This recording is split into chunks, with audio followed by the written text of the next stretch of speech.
Welcome back to the Ricky Matthews Show. Really enjoyed that conversation with Jeff Duncan, as usual. I wish there was better days, a better team in the Saints to talk about. But, they seem to have a plan, and we'll see how the next 8 games go. It's all about, as he pointed out, evaluating players and seeing if, for example, Tyler Shoug's going to be our guy. I hope he is, because that means that when we get to the draft, we can pick the best player and keep moving forward. I mentioned at the beginning of the show that I was going to just do a quick review. This has been a great week on the show. If you go back, the last, say, 5 to 7 days, had Mike Ezel, Congressman Mike Ezel, for a whole show yesterday, actually. And it was a great conversation because he's a former sheriff who was in law enforcement for his entire career before running for Congress. And you can tell his passion for it. He talked about his frustration, which I thought was really interesting. He's so frustrated by how divided we are in Washington and how we can't get anything done because of it. I think he did a great job at expressing that. Had Linda Hornsby on to talk about the Hotel Motel Association across the state of Mississippi, and that was terrific. Every week we have Singing River Health Talk, and this week was really special because Rachel Kemp, who is the director of nursing at Singing River Health System, talked about a nursing residency program. I mean, when nurses come out of nursing school, they just have to go straight into the workforce, and it's still a lot to learn. And if they don't have a great mentor, man, they're kind of left to the wolves in a way. And Singing River has developed this program that supports new nurses for 1 year. They get to go through all this really special stuff that helps them become the best nurses they can possibly become. I've had the mayor of Gulfport on, Hugh Keating. Andy Taggart was on. We talked about a lot of stuff, but including his work on the opioid settlement, or opioid, I forgot what they call it. I'll ask Caleb the exact name here in just a second, but they'll take all the opioid settlement money and make recommendations to the legislature on how we're going to spend it. Had a conversation with Michael Watson, Secretary of State. Senator Jeremy England talked about a trip to Israel. I thought that was a dynamic conversation. And then Colin Napier, who is the head of the an artificial intelligence network in Mississippi, worked for Mississippi Gulf Coast Community College. Once again, Mississippi Gulf Coast Community College on the cutting edge, integrating a lot of their leadership into the entire university and college system, both public and private. Just announced a big partnership with William Carey in this state. So love to see that. So anyway, we're going to shift gears now and move over to Caleb Sailors, who is a multimedia journalist for SuperTalk Mississippi News, and we're going to talk about some of the things that are in the headlines today. Caleb, how you been? I'm great, Ricky. Glad to be here. Also, it's the Mississippi Opioid Settlement Fund. Thank you. I knew I was pretty close, but I didn't know for sure. And then the group, the group is an advisory group. Unfortunately, they're not able to tell directly where all the money is going to go. But I think a lot of the work that they're going to do will inform the legislature, and I can't see the legislature not taking their advice. Hey, listen, before we get into some of the top news items, I want to just remind people to download the SuperTalk Mississippi app. Go to supertalk.fm, and you'll see news from across Mississippi. This news is in the form of audio is actually going to 52 radio stations across the state of Mississippi, not just the 25 owned by SuperTalk Mississippi Media, but also another, 27 that are part of the SuperTalk Mississippi News Network. But Caleb's a part of that team, and they do such a great job. Caleb, I love following you because not only do you talk about news, but you're very, very involved in Ole Miss right now. And listen, Southern Miss has had a good year. State, when you consider where they were last year, they're playing really well considering where they could be. I mean, a lot of promise there. I love what the coach is doing. But a lot of eyes on Lane Kiffin right now for a host of reasons. There were always eyes on Lane anyway because he draws eyes on him just because he's so dang authentic and he's figured out social media and he likes to toy with us just like he likes to toy with defenses. But they are peaking at the right time, aren't they? Yeah, this Ole Miss football team is playing really good ball and ironically led by a former Division II quarterback. You think – I remember a reporter asked Lane Kiffin earlier this week, saying, you guys kind of have avoided the injury bug this year. How did that come to fruition? And I was kind of thinking, well, not really. The starting quarterback got hurt week 2. the second game of the year, the starting quarterback is out and hasn't played.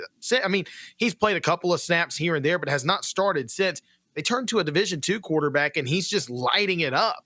And yeah, Ole Miss is peaking at the right time, and the schedule's playing out very favorably. Got the Citadel this weekend, and then a couple of tough matchups, Florida, but that's at home. And then Mississippi State, the Egg Bowl, still in the state of Mississippi, and I expect a pretty good Ole Miss contingency to be at that game. Yeah, listen, as it relates to quarterback, I mean, when their starting quarterback got hurt, I thought, oh my gosh, here we go again. Little did we know this kid was going to come in. And in fact, I was watching a podcast just the other day that said, he's the reason why I wouldn't want to play Ole Miss right now. This kid is dynamic and scary. And it's true, he is, isn't he? And he fits Lane Kiffin's offense perfectly. Ole Miss had some offensive line issues early on in the season, and those have seemingly eviscerated, like just been rectified totally. And a lot of it's Trinidad's pocket presence, how good his foot movement is. He evades pressure unlike any quarterback I've seen. Now, he'll miss throws here and there. Again, he's coming from a Division II school, but you know what he did at that Division II school? He won a national championship. That kid has winning in his DNA. And Ricky, you've watched football long enough to know there is something to be said for a kid that just knows how to win. And that's what Trinidad Chambliss does. Well, he knows how to win because he processes the game. So, like, one of the things I observed in this podcast that I was watching is that Trinidad, it took you through some plays, and it showed you how quickly he's processing the game. And listen, let's face it, Lane Kiffin is an offensive genius.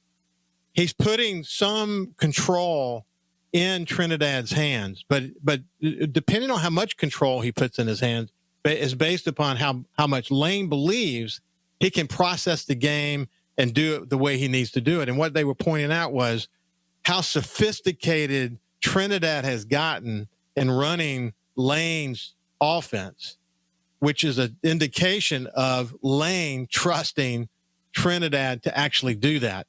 And that's a dangerous combination when those two get in sync.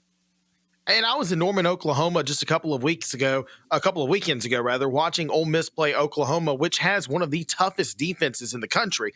I mean, they were getting to the backfield, and Trinidad just evaded the pressure and made throws on the run. I mean, this is an Oklahoma team that just went to Neyland Stadium and beat Tennessee at night. Who does that? Who does that these days? I mean, that is a ferocious place to play, and Oklahoma just did that. Ole Miss went to Oklahoma's house and just picked that defense apart because of Trinidad, because of the game he had. And I think this team will go as far as he goes. Now, Ole Miss is doing really well in the run game. Kejuan Lacey's number 2 in the SEC in rushing yards, leads the SEC in rushing touchdowns. And then the wide receiver stable is incredible at Ole Miss. But Trinidad has done a really good job commandeering the offense. And again, I'm in these press conferences, and he's breaking down the defenses. He's telling us what kind of coverages they're dropping into when they're sending blitzes. Like, he's very sophisticated quarterback, has a high IQ. Again, some of the things that he really can't do on the field passing wise, where he's kind of limited, he makes up for it in high football IQ. Yeah, it's really fun to watch. Listen, real quick, we'll end up this segment on Ole Miss and then pick up the news on the other side. But I tell you, man, Lane Kiffin has been fired or left programs in Alabama, Tennessee, and California. So people say, that he's easy about moving, but he loves Ole Miss. And there's, I mean, it's not just one program, not just two, but there may be 3 or 4 or 5 programs that are after him before this is over with. And I'm not so sure that the highest bidder is what's going to attract him. Do you think there's a good chance he says, okay, I appreciate the process, but I'm staying in Ole Miss? I think that's happening, Ricky. I think Lane Kiffin will be the head coach at Ole Miss next season, and I think he'll be the head coach at Ole Miss for a little while now. I mean, he'll eventually go somewhere else, whether it be Alabama opening at some point. I don't see that happening because DeBoer is doing a good job there, or an NFL gig coming after him. But I fervently believe Lane Kiffin will be the head coach at Ole Miss next year. And also, I think Jimmy Sexton, his agent, who also represents like every coach, is a very, very smart man and a very wealthy man right now, because he's making Lane Kiffin some money, making himself some money. But Lane Kiffin did say the crux of this decision would not be predicated on finances, would not be based on money. His son is the starting quarterback at Oxford High School. They're playoff bound. His daughter is enrolled at Ole Miss, very involved in the sorority life there, has a lot of friends. His children's mother is in town, lives there. His brother and his brother's family lives in Oxford. I mean, he is so entrenched and cemented in Oxford right now. Both of his parents lived with him there and both passed away in Oxford. I mean, there's so much sentimental value. And Ole Miss is offering him a lot of money, Ricky. I've heard some things, behind the scenes on what Ole Miss is offering Lane Kiffin to stay. He'll be making top 5 money to stay at Ole Miss. I mean, think about that. Ole Miss went from having Matt Lucas coach to him now making top 5 money potentially if he signs a new contract. Well, listen, I've, as the former publisher of the Times-Picayune, I've watched very closely what's happening at LSU, and I understand a lot of the dynamics there. I mean, listen, LSU is the boss hog in Louisiana. That's just, it's so unique what they have, probably more unique than any other state in the nation. And so everybody's dabbling. Who wants to go be a coach there, for God's sake? You got too many cooks in the kitchen, including the governor of the state of Louisiana. And then you go to Florida and you sign, it's not the same kind of thing. It's maybe some of the same kind of thing. At least the governor's not involved in the state of Florida. But he understands the lay of the land in Mississippi. And I think that's one of the reasons he's going to stay. I mean, he's tired of moving around and he seems to love it there, but we shall see. When we come back on the other side, we'll continue our conversation with Caleb Sailors. We'll see you after this. Welcome back to the Ricky Matthews Show from the Citizens Bank Studio. I have Caleb Sailors, who is with us, SuperTalk Mississippi News team. Hey, one other quick thing I wanted to mention to you that's kind of related to the Ole Miss thing we just talked about. I had the opportunity to speak to a group of multimedia digital sales reps who work new reps who work at SuperTalk Mississippi Media this week. And so it was great to visit with them, talk, new employees, getting to know this dynamic company. But one of the last questions they asked at the end, apparently they asked everybody this, if you had the opportunity to go to dinner with someone right now, who would it be? Who are the 3 people you would be? It's been a long time since someone asked me that question. And the 3 people that I picked, and one of them surprised them, was Tony Robbins, because his book, early in my career, kind of unleashed me in terms of how I set goals and so on. Joe Rogan, for obvious reasons, and then Theo Von. The comic Theo Von, who has an extremely successful podcast. I think Theo is brilliant. He may even be on the spectrum to some degree. He's funny, can be a lot raw for sure. But his conversation with Lane Kiffin, if people have not seen the conversation between Theo Von and Lane Kiffin, you got to watch it because you'll learn a lot about Lane Kiffin during that conversation. Lane is super authentic. He knew what he was doing by being on Theo's show, too, because he was talking to a lot of young people being on that show. But anyway, I just wanted to throw that in there. Okay, we're going to shift gears. The ammonia plant explosion in Yazoo City. I mean, just one more example of the kind of story we're going to be on at SuperTalk Mississippi News. What's the latest on that? Well, I will say the good news is that there have been no injuries or deaths reported out of this. That's the good news here. But yeah, in Yazoo County, just north on US 49, the CF Industries plant had an ammonia leak and an explosion linked to that. And they were evacuating people from that scene, getting people out of that area. And then they were having shelter-in-place orders for that surrounding area, too, saying, hey, let the Mississippi Department of Environmental Quality get here. Let the Department of Public Safety get here. Let MEMA get here. Like, we need to have all hands on deck assessing this scene. And they were doing air quality reports. Now, that shelter in place has since been lifted by Governor Tate Reeves, who was very proactive in getting on top of this. I mean, this happened on Wednesday around 4:30 p.m. And then less than an hour later, the governor's like, hey, guys, shelter in place. Don't go anywhere. Let us get to this. But yeah, so the ammonia leak, it was at an ammonia plant too. So the leak caused the explosion, but thankfully no injuries have been reported. And they're still assessing the air quality to make sure, everything is safe in that area. Yeah, I mean, it's an example. That's the kind of story that we would do initially. And then you got to pay attention to it because people, once they see the initial story, they're going to be looking to us for the updates and whatever. But, you can't just go in there and just one and done. You got to pay attention to stories like that, don't you? Absolutely. And then we know the American Red Cross reached out to us, told us, hey, we're going to be posted up at Yazoo County High School for anybody that may need any shelter, anybody that may need any help, immediate aid. we'll be here, we'll be set up. And so people don't know that if they don't look at their local news outlets. And of course, I always recommend SuperTalk Mississippi News because we're always on top of everything. I mean, as soon as the governor posted on social media, I'm texting my news director, JT Mitchell, hey, I'm working on this already. And then I'll let you look over it whenever I'm done. Yeah. Look, whether it's college football across the board, not just the big three, whether it's high school sports, which our high school sports coverage, it's not just that our coverage is great and the scoreboard is great, but we're carrying the majority of those games on SuperTalk radio stations across the state of Mississippi. So we have this unique ability to kind of gather that. And then when it comes to elections and special elections, like we just had a special legislative election just this week, right? I mean, it was this week. Is that right? Is it? Yeah. On Tuesday. So yeah, time's getting away from me.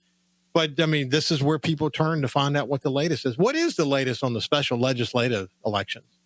So we had 17 special legislative elections in Mississippi. 7 of those were unopposed. So people, as soon as the polls closed on Tuesday at 7 p.m., we had new legislators sworn in. Some of them were incumbents as well. But the big storyline is that Democrats flipped 3 red seats in Mississippi. In House District 22, Justin Crosby unseated John Lancaster. In Senate District 2, where Senator David Parker had retired from his post there, Teresa Isom, a Democrat, defeated Charlie Hoots, is a local city councilman up there in DeSoto County. And then Johnny Dupree, former Hattiesburg mayor, is back in office, this time as a senator in the newly drawn Senate District 45. A lot of these districts were redrawn because the courts determined that Mississippi was diluting black voting power and said, hey, you need to create some more majority-minority districts.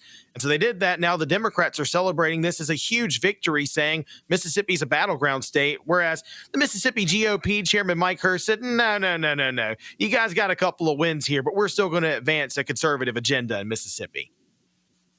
Yeah, I don't see there's any chance that conservative agenda falls to the wayside anytime soon. That is for sure. Yeah, the elections have been important.